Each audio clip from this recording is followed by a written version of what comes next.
सिर पर दशनामी पगड़ी, गेहुआ लुंगी कुर्ता और पगड़ी पर गुलदान में मोर पंखों का गुच्छा। इसके साथ ही पगड़ी में लगे हैं तांबे पीतल की घंटियों की तरह दिखने वाले सुंदर आभूषण। अखाड़ों के सामने अपनी ही धुन में मस्त होकर शिव महिमा का बखान करती ये टोली जंगम साधुओं की है।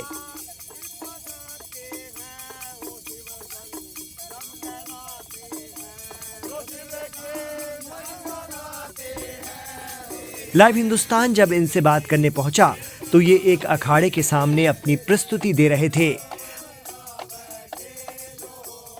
हमसे बात करते हुए एक जंगम साधु ने बताया कि 1000 सालों से हमारी ये परंपरा चल रही है। हम शिवगान करते हैं। उन्होंने बताया कि हम हरियाणा के कुरुक्षेत्र से आते हैं और फिर वहीं चले जाते हैं। उनका दावा है कि जंगम साधुओं की परंपरा 1000 साल से चली आ रही है और अब वो इसे आगे बढ़ा रहे हैं। हम जंगम हैं और भगवान शिव के पुरोहित हैं। हम 10 नाम जूना अखाड़े के भी पुरोहित हैं। हम कुरुक्षेत्र भूमि से आए हैं और भगवान शिव का गुणगान करते हैं। हम ये जो आप लोग गा रहे हैं ये किस बारे में? जी शिव कथा गाते हैं हम। कहाँ से आप लोग आते हैं, फिर कहाँ चले जाएंगे?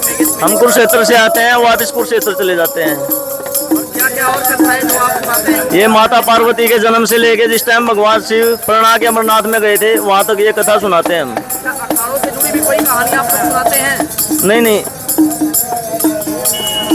अखाड़ों की वीरता से जुड़ी भी कहानियाँ? हाँ जी, ये परंपरा 1000 सालों से चली हुई है हमारी। कितने साल से परंपरा चली? 1000 सालों से। हाँ जी। आप लोग कितने मतलब ये अभी जैसे आपका जो डेरा है वो कहाँ पे लगा हुआ है? डेरा तो हमारा जी सभी जगह में है। सभी जगह डेरे हमारे। कुछ इसकी और विशेषताएं बताइए हमें। नहीं, हर हर महादेव। ये जो आपको मोर पंखी है और ये जो है ये भगवान शिव का बाणा जी। हम भगवान शिव के पुरोहित होते हैं। हाँ जी, माता पार्वती के ग्रहण फूल हैं, चंद्रमा, शीशनाग, मिर्मा जी की मुक्ति और भगवान शिव की शीशनाग है और मिर्मा जी कलंगी है। अपनी वेशभूषा के बारे में जंगम साधु ने बताया कि उनकी पोशाक में भगवान शिव के प्रतीक नागराज, भगवान विष्णु के प्रतीक मोरपंख से बना मुकुट, माता पार्वती के आभूषणों का प्रतीक बाला और घंटियां हैं। ये साधु कुछ खास किस्म के वाद्य यंत्र बजाकर भजन सुनाते हैं। इनके भजन में शिव विवाह कथा, कलयुग की कथा और शिव पुराण होता है। जिस अखाड़े के सामने ये भजन सुना रहे थे वहाँ के नागा सन्यासी ने भजन खत्म होने के बाद इनकी खूब तारीफ की। नागा सन्यासी एक चित्त होकर खास शैली में गाए जा रहे इनके शिव भजन सुनते रहे।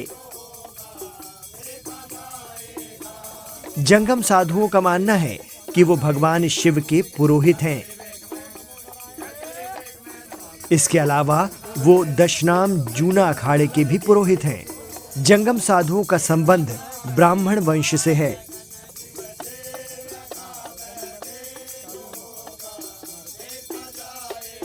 उनके वंशजों के अलावा किसी अन्य को ये परंपरा आगे बढ़ाने का कोई हक नहीं है। मान्यता है कि सिर्फ जंगम साधु का पुत्र ही जंगम साधु बन सकता है।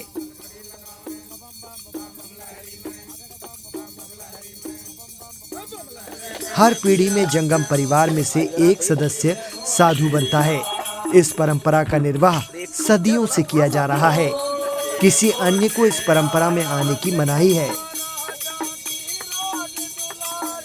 तो संगम के तट पर देश के कोने कोने से, दूर दराज से भांति भांति के साधु, सन्यासी और महात्मा गण पधार रहे हैं,